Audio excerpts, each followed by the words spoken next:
자, 일단 오늘 오전에 있었던 일 한번 보겠습니다. 조선일보의 단독이 상황을 완전히 급변시켰습니다. 윤석열, 홍장원 국정원 1차장에 한동훈 등 정치인 체포 지시, 거부하자 경질 지시. 이게 오전 10시 44분에 나온 조선일보의 단독입니다. 그런데 사실은 한동훈은 이걸 먼저 알고 있었습니다. 계엄령 전에 알고 있었습니다. 단지 이게 명분이 된 거죠. 그래서 한동훈이 12시 6분 속보 윤석열 조속한 직무정지 필요 탄핵 동참 이렇게 됐고요. 그전에 이재명 대표도 윤석열 내란 범죄 수괴 직무 배제하고 수사 체포 구금해야 된다. 윤석열 체포하라.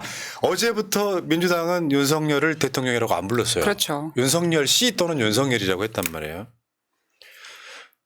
재밌는 거는 경찰이 120명이 전담 수사팀을 꾸렸습니다. 오늘 검찰도 수사팀을 꾸렸습니다. 네. 윤석열 내란죄를 수사하는 상태. 그리고 이제 그것과 별개로 오늘 윤석열이 2차 계엄을 할 수도 있다라고 하는 제보가 엄청 들어왔었나 봐요.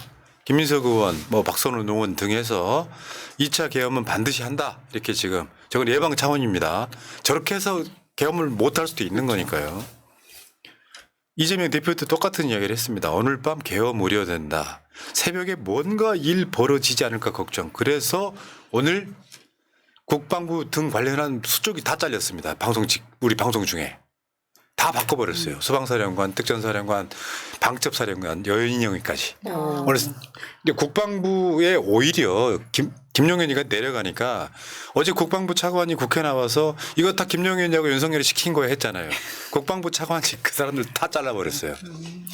쉽게 표현하면 윤석열과 김용현의 수족들을 오늘 또 완벽하게 잘라버린 거죠. 그리고 여러분 보시다시피 국회에 헬기 못 내리게 버스 배치해가지고 지금 저는 버스를 꽉 채워야 될 줄을 상상을 했었는데 저렇게 군데군데만 세워놔도 성령을 못 하는구나. 다다다다다. 그래서 그 보도를 보고 한동훈이 빡쳤잖아요. 빡치고 나니까 이제 윤석열이 한동훈을 용산으로 부른 거잖아요. 달래는 구조가 된. 근데 한동훈이 갔다 와서 별 소득 없었다. 입장 바뀐 거 없더라. 이렇게 된 거고 그것도 안 되니까 윤석열이 국회로 오려다가 너 오지마 막 스크럼 짜고 난리가 나니까 돌아갔다는 정말 세상에 비굴한. 정말 마지막까지 구질구질하고 주접은 다 떨고 내려오네요. 근데 그걸 확실하게 해줬던 게요. 국정원 1차장이 국회에 나와서 증언을 해버립니다. 대통령실은 이재명 한동훈 체포하라고 한 적 없다 이렇게 얘기를 했는데 너무 찌질합니다. 국정원 1차장이 윤석열이 계엄 뒤에 자기한테 직접 전화한 거예요. 윤석열이 국정원 1차장한테. 네, 진짜 놀랍습니다. 지금 국정원장도 모른다는 거잖아요. 네. 국회에 나와서 한 발언으로 말로만 들어보면 나는 그거 모르는데 국정원 1차장한테 전화해서 저거 사실 국정원이 이재명 대표 등을 체포할 권한이 사실 없어요. 그러니까 윤석열 이 새끼는 법을 잣도 모르는 거야. 그래서 체포를 지시했다는 증언을 해버리고 지금 화면에 보고 있는 게 그거예요. 전화가 직접 왔다. 윤석열한테 직접 전화가 왔다는 증거를 보여줍니다. 근데 너무 멍청한 게 저거를 저렇게 족적을 남기는 거잖아요. 사실은 저렇게 하면 안 되는 거 아닌가요? 그러니까 워낙 자기 핸드폰도 편하게 쓰고 하다 보니까 이런 전화도 이렇게 쓰다 보니까 기록이 이렇게 남는 거라고 생각이 특히 듭니다. 아마 지금 윤석열은 멘붕 상태다 보니까 정신이 네. 없으니까 네. 그냥 막 지르는 것 던지는 같습니다. 술 먹었다니까 그날 내가 봤을 때. 그러니까 위에 있는 게 아까 빨리 넘어가지 마십시오. 자, 위에 있는 사진이 윤석열이 국정원 1차장한테 한 전화고요. 그 밑에 있는 사진이 지금 이제 직무 정지된 여인영 방첩사령관한테 한 전화입니다. 왜냐하면 방첩 부대는 그런 게 없어요. 병력이 없잖아. 정보만 다루는 것이라. 근데 국정원한테 이거를 그러니까 대통령실이 그렇다 보니까 저 보도가 나간 뒤에 체포를 지시한 적이 없다고 발표했다가 취소를 하는 역대급 지지라는 보여요. 끝까지 거짓말을 합니다. 근데 저게 지금 체포를 하겠다고 이야기를 한 사람이 이재명, 우원식, 한동훈, 박찬대, 정청래, 조국, 김명수, 김어준, 김민웅 교수님까지 있고 그냥 권순일은 선관위 위원이라서 있고 그리고 또 한 명이 선관위 위원인데 이거는 기억이 안 난다 그러고 이거를 받아 적다가 아 이거 미친 거 아니야 하고 메모를 그만뒀다는 거예요. 그러고 보니까 아 그러면 그 뒤에 권현문? 그게 아니고 자꾸 김어준을 언급하는데 네. 여론조사 꽃 때문에 그랬다니까요. 아, 그러니까 언론조사 꽃 때문에 그랬고 지금 권순일도 들어간 이유가 이것 때문에 그런 것 같고 그리고 여권에서는 한동훈 하나밖에 없는 거예요. 이 부분에서 한동훈이 굉장히 지금 꽂혀 있다. 어마어마한 실책을 네. 저지른 거고 네. 들킨 거고 사실은 한동훈은 이미 계엄 전에 국정원 1차장한테 전화를 받아서 알고 있었는데 그걸 입증할 방법이 없잖아요.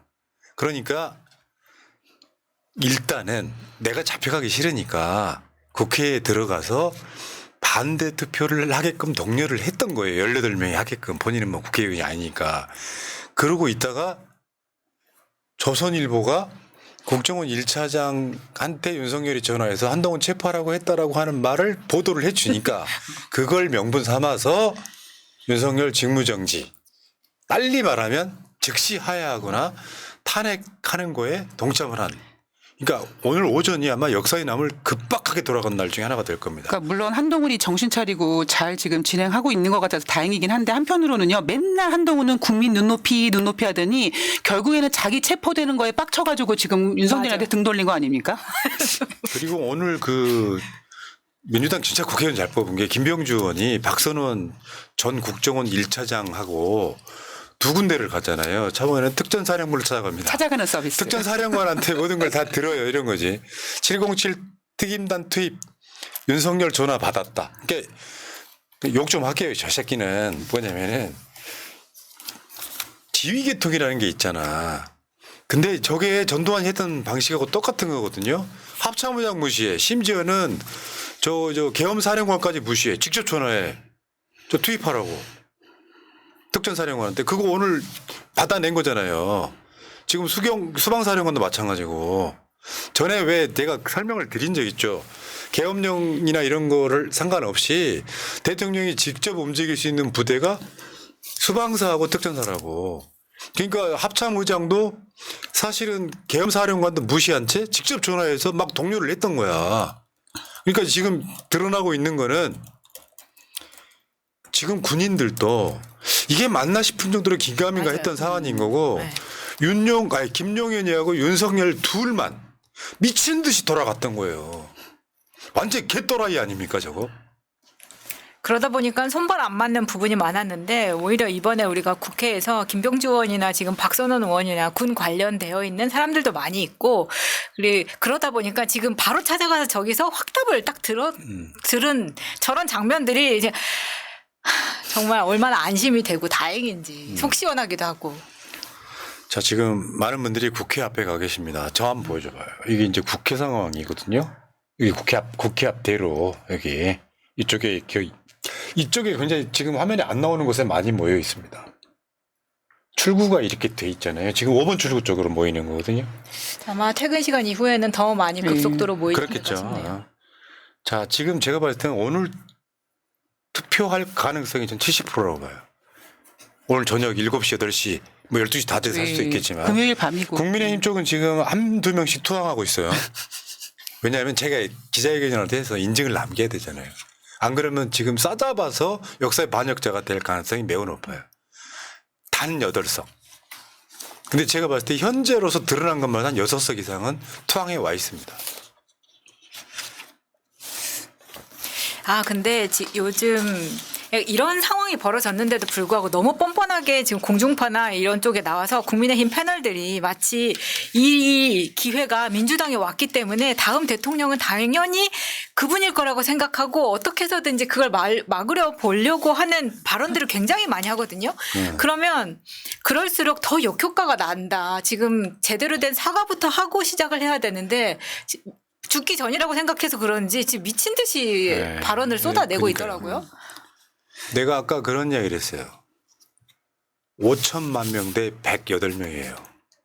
5천만 명의 청구가 지금 쏘고 있잖아요. 다 투항합니다. 그러니까 저는 최소 234석 본다. 박근혜 때랑 똑같은 이상한 데자뷰 있잖아요. 자, 어쨌건 지금이라도 방심하지 마시고요. 민주당 입장에서는 200석이 확실해지면 오늘이라도 투표하겠다는 게 입장이에요. 200석이 확실해지면. 그러면 200석만 하겠습니까? 엊그저께 그 민영배 의원 나오셔가지고 한 3, 40석 정도 본다 그랬거든요. 대략 느낌은 그렇습니다. 현실적으로 그래요. 당론 투표를 결정을 했다고는 하지만 그 사이 이미 상황이 바뀌어 버렸습니다. 그러면은 야 당론으로 하지 말자 뭐 이런 상황들이 결국은 국민의힘 의원들 못 버틴다. 저는 그렇게 보고요. TV조선을 이렇게 하면 우리 편 들어줄까 해도 TV조선도 공격을 하고 있잖아요. 이건 이렇게 고립되면은 절대 거기에 시대의 대세의 흐름에 동참하지 않는 게 좀 이상하다. 국민의힘 국회의원이라는 게 뭐예요? 다 기회주의자라니까요. 사람이 뭐 어떻게 국민의힘 국회의원 합니까? 기회주의자. 내가 국회의원 할 수 있을 것 같은 그런 지역에 꽂혀가지고 국민의힘 하고 사는 거지. 역사에 무슨 이 사람들이 역사적 가치가 있어요. 철학이 있어요. 그래서 지금 다 각자 앉아서 자기 계산하고 있다. 그렇게 봅니다. 민주당 국회의원들 같으면 정반대 상황이라면 지킵니다. 내가 역사에 돌을 맞더라도 역사가 아니라 일부 돌을 맞더라도 그게 순리니까요.